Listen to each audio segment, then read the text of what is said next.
ଭଲରେ ଭଲରେ ହୋଇଯିବ। କିଏ ତୁମେ? ଚିନି ପାଣି ନାହିଁ, ତୁମକୁ ଭିତରକୁ ଛାଡ଼ିଲା କିଏ? ଆରେ ବାପା, ତୁ ମତେ ଚିହ୍ନି ପାରିଲୁ ନାହିଁ? ମୁଁ ତୋର ସେଇ ପିଲାଦିନର ଗଣିତ ଶିକ୍ଷକ ଦାମୋଦର ସାର୍। ନା, ମୁଁ ତ କାହିଁ ଚିନି ପାଣି ନାହିଁ। ଆଚ୍ଛା, ଏ ଅଫିସ ଭିତରକୁ ଛାଡ଼ିଲା କିଏ? ବୁଝିଲେ ସାର୍, 2 ମାସ ହେଲା ମୋ ପେନସନ ପଇସା ଆସୁନାହିଁ। ଆସନ୍ତା 17 ତାରିଖରେ ମୋ ଝିଅର ବାହାଘର। ମୋର ପଇସା ଜରୁରୀ ଦରକାର। ମୁଁ ସବୁ ଡକୁମେଣ୍ଟ ଆଣିଛି। କଣ ହୋଇଛି ଟିକେ ଦେଖିଲ?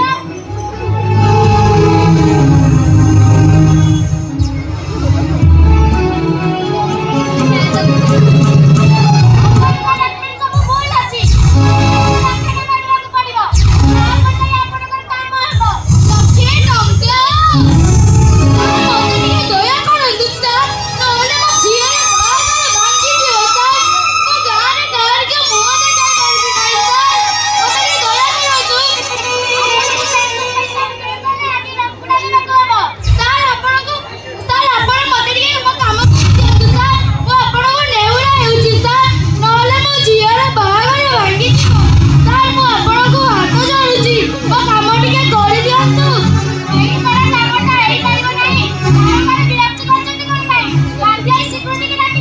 ସାର୍, ମୋ କାମ ଟିକେ କରିଦିଅନ୍ତୁ ସାର୍।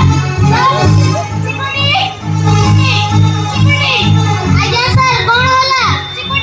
ମୁଁ ବାରମ୍ବାର କହିଛି, ମୋ ବିନା ଅନୁମତିରେ କାହାରିକୁ ମୋ ଅଫିସ ଭିତରକୁ ଆସିବାକୁ ମନା କରିଥିଲି। ଆସିଲେ କେମିତି? ସାର୍, ମୋ ଅନୁରୋଧ ଟିକେ ରକ୍ଷା କରନ୍ତୁ ସାର୍।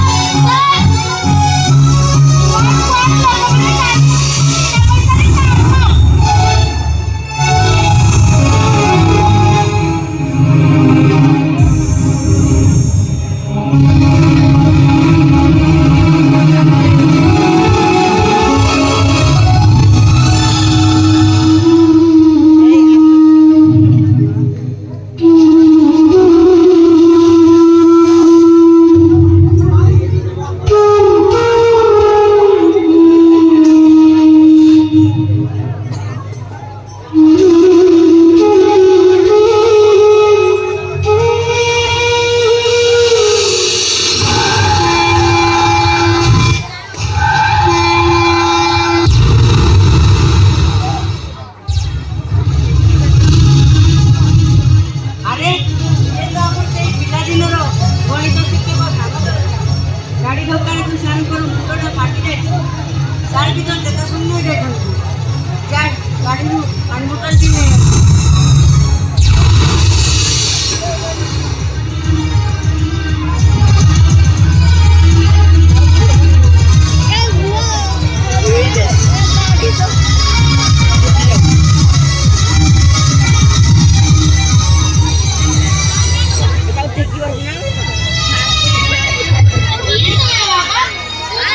ଚିହ୍ନି ପାରିଲି ନାହିଁ।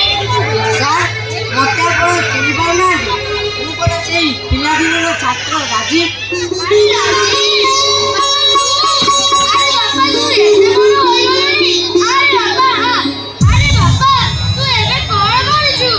ସାର୍, ଆପଣ ତ ଜାଣନ୍ତି ପିଲାଦିନରେ ମୋର ପାଠଶାଠରେ ଜମା ଭଲ ହେଉନଥିଲା।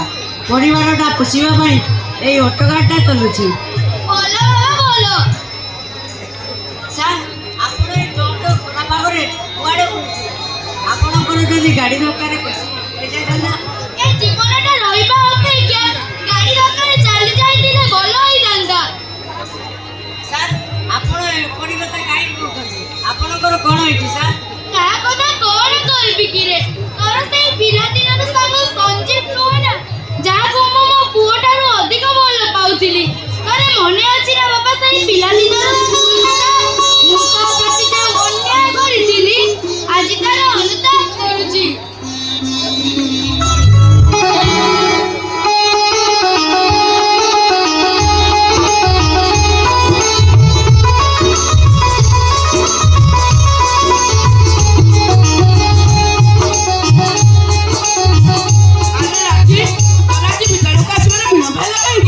ସାର୍, ବାପାଙ୍କ ସହିତ ଟିକେ ବଜାରକୁ ଯାଇଥିଲି ତ, ସେଥିପାଇଁ ଭିଡ଼ ହୁଏ।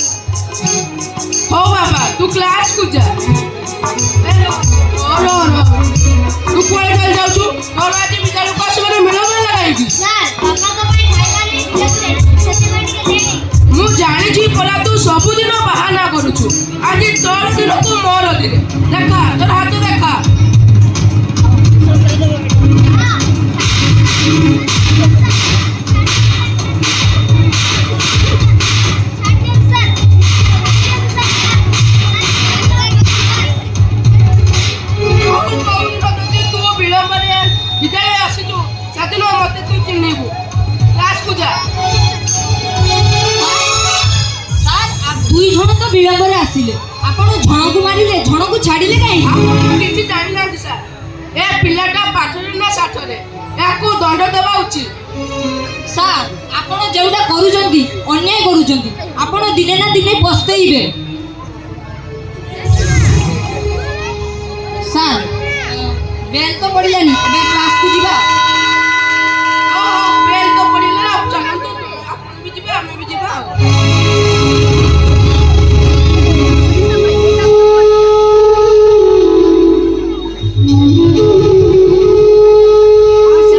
ପିଲାଦିନର ସବୁ କଥା ମୋର ଟିକି ଟିକି ମନେ ଅଛି।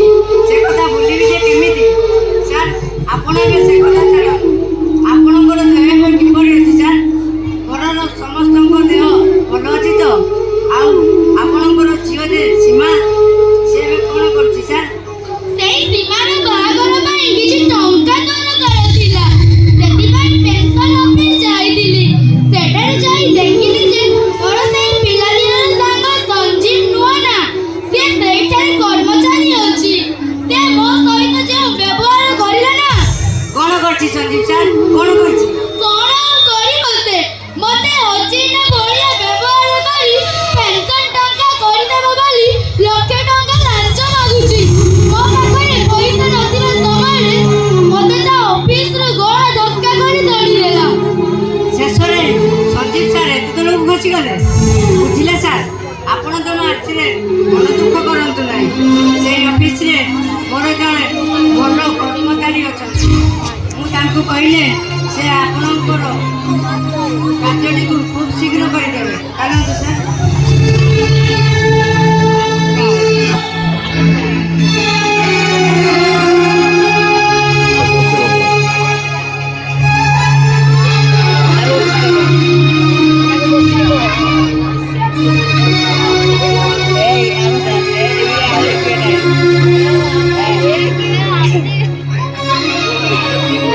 ନମସ୍କାର ସାର୍। କଣ ହେଇଛି? ପଇସା ପତ୍ର ଦରକାର କି? ସାର୍ ଆପଣଙ୍କ ଠାରେ ମୋର କିଛି କାମ ଅଛି। ଆପଣ ମୋର ଅନୁରୋଧ ରକ୍ଷା କରିବେ ତ? ତୁ ପୁଣି କହିବୁ ମୁଁ କରିବିନି? ତୋର ଯେଉଁ କଥା ନା ରାଜୀବ। ସାର୍ ଏ ହେଉଛନ୍ତି ଆମର ସେଇ ପିଲାଦିନର ଗଣିତ ଶିକ୍ଷକ ଗଦାଧର ସାର୍। ସାର୍ ନମସ୍କାର। ହେଲା ବାପା ହେଲା। ସାର୍ ତାଙ୍କର 2 ମାସ ହେଲା ପେନ୍ସନ୍ ପଇସାଟି ଆସୁନାହିଁ। ଆସନ୍ତା 12 ତାରିଖରେ ତାଙ୍କର ଝିଅର ବାହାଘର, ପଇସାଟି ନିହାତି ଦରକାର। ତେଣୁ ଆପଣଙ୍କ ପେନ୍ସନ୍ ଅଫିସକୁ ଯାଇଥିଲା। ସେଇ ଅଫିସରେ ସଞ୍ଜୀବ ବୋଲି କର୍ମଚାରୀ ସାର୍ଙ୍କ ସହିତ ବହୁତ ଖରାପ ବ୍ୟବହାର କଲା। ତା ସହିତ ସାର୍ଙ୍କୁ 1 ଲକ୍ଷ ଟଙ୍କା ଲାଞ୍ଚ ମାଗିଛି ସାର୍। ସାର୍ ଆପଣଙ୍କ ଡକ୍ୟୁମେଣ୍ଟ ଗୁଡ଼ିକ ଦେଖାଇଲେ। ନିଅ ବାପା ନିଅ।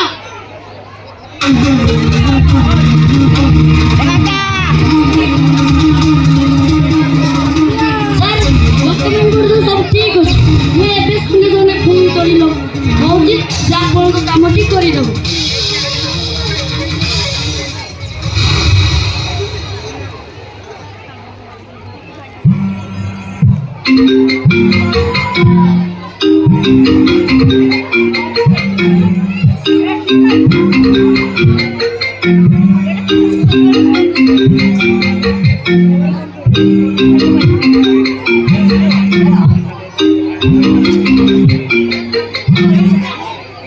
ହ୍ୟାଲୋ ସଞ୍ଜୀବ,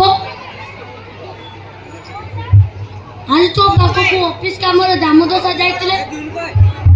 ତୁ ତାଙ୍କ କାମଟି କରିଦେଲୁ ନାହିଁ କାହିଁକି? ସାର୍ ମୋର ଭୁଲ ହେଇଯାଇଛି ସାର୍। ତୁ ତାଙ୍କୁ 1 ଲକ୍ଷ ଟଙ୍କା ଲାଞ୍ଚ ମାଗିଛ। ତୁ କ'ଣ ଚାକିରି ପିତା ଲାଗୁଛି କି? ସାର୍ ମୋର ଭୁଲ ହେଇଯାଇଛି ସାର୍। ସିଏ ଆସିଲେ ମୁଁ ତାଙ୍କ କାମଟା କରିଦେବି ସାର୍। ସାର୍ ମୁଁ ତାକୁ କହିଦେଇଛି, ସେ ଆପଣଙ୍କ କାମଟି କରିଦେବ। ଆପଣ ଯାଆନ୍ତୁ। ସାର୍ ଆପଣଙ୍କ ଋଣ ମୁଁ ଜୀବନରେ ସୁଝି ପାରିବି ନାହିଁ ସାର୍। ସେପରି କଥା କହୁଛନ୍ତି ସାର୍।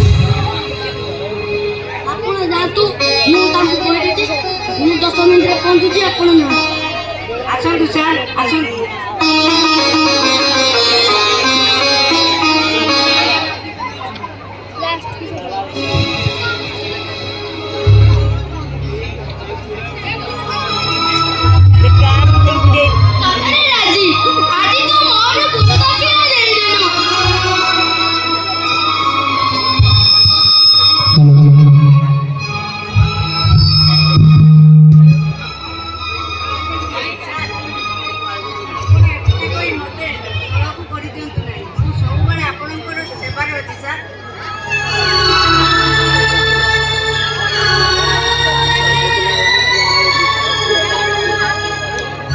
ହରପ୍ରସାଦ ବିଦ୍ୟାଳୟର ପ୍ରଧାନ ଶିକ୍ଷକଙ୍କୁ ମୁଁ ଅନୁରୋଧ କରିବି ସାର୍ ଟିକେ ଆଗକୁ ଆସିବେ।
ये गुरु शिष्य परंपरा ये पूर्वर थिला एबे भी रही एवं सबुदिन पाई रहिबो एपरि गुरु को मु नमस्या एवं दुनिया रे जे पर्यंत एपरि गुरु थिबे से पर्यंत शिक्षा एवं चरित्र गठन रे केही मात्र